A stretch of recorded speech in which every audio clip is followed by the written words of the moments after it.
ఇట్లా ఉంటే సుదీర్ఘంగా జర్నలిస్ట్ అనుకోండి, ఇక రామోజీ సంస్థల సంస్థల చైర్మన్ రామోజీరావు గారు నిజంగా కూడా నాకు అత్యంత సన్నిహితులు.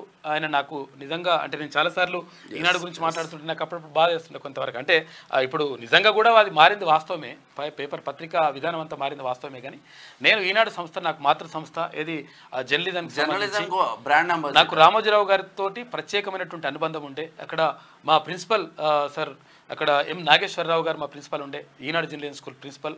ఆయనతో కలిసి నేను తాతగారు అని చెప్పేసి చాలాసార్లు నేను రామోజీరావు గారిని కలిసేది. తర్వాత నేను రాసిన కథనాలకు నేను తీసినటువంటి స్టోరీలకు చాలా స్టోరీలకు ఆయన బల అని చెప్పేసి, అంటే ఆయన బల అన్నదంటే మొత్తం పెద్ద అవార్డు అన్నట్టు. అట్లా చాలా అవార్డులు కూడా నేను ఈనాడులో ఈటీవీలో నేను అందుకున్నా.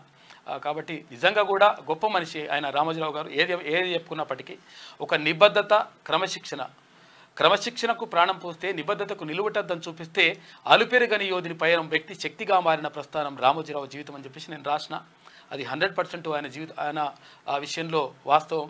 నిజంగా రామోజీరావు గారు అంటే మిగతా విషయాలు సరే, కొన్ని విషయాలు మరి రకరకాలుగా కొంతమంది మీద ఆరోపణలు ఉంటాయి, కానీ ఆయన నిజంగా కూడా నిక్కచ్చిగా ఉండేటువంటి మనిషి. తర్వాత ప్రతిభను నమ్ముకున్నటువంటి వ్యక్తి, తర్వాత నిజాయితీగా ఒక ముందుకెళ్తున్నటువంటి వ్యక్తి, ఒక మహా మనిషి.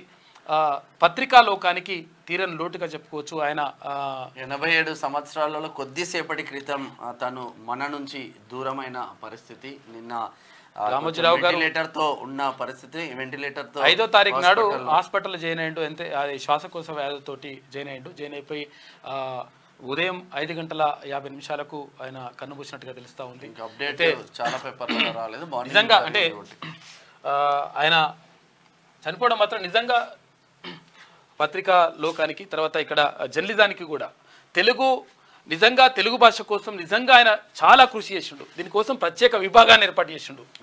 తెలుగు వెలుగు అనేటువంటి పత్రికను తీసుకొచ్చిండు. దానికి ఆ పేరు మేమే పెట్టినాం. అంటే మేము అప్పుడు ఈనాడు జర్నలిజం స్కూల్లో ఉండే ఆ టైంలో అందరినీ సజెషన్ చేయమని చెప్తే అది అందరి సూచన మేరకే తీసుకుంటే ఆయన తీసుకొని తెలుగు భాష కోసం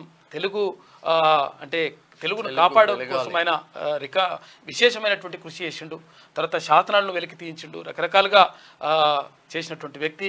నిజంగా రామోజీరావు కనుమూయడం మాత్రం నిజంగా పత్రికా లోకానికి అందరికి కూడా తీరని లోటుగా మనం చెప్పుకోవచ్చు. ఈనాడు గ్రూప్ ఆఫ్ సంస్థల చెరుకూరి రామోజీరావు.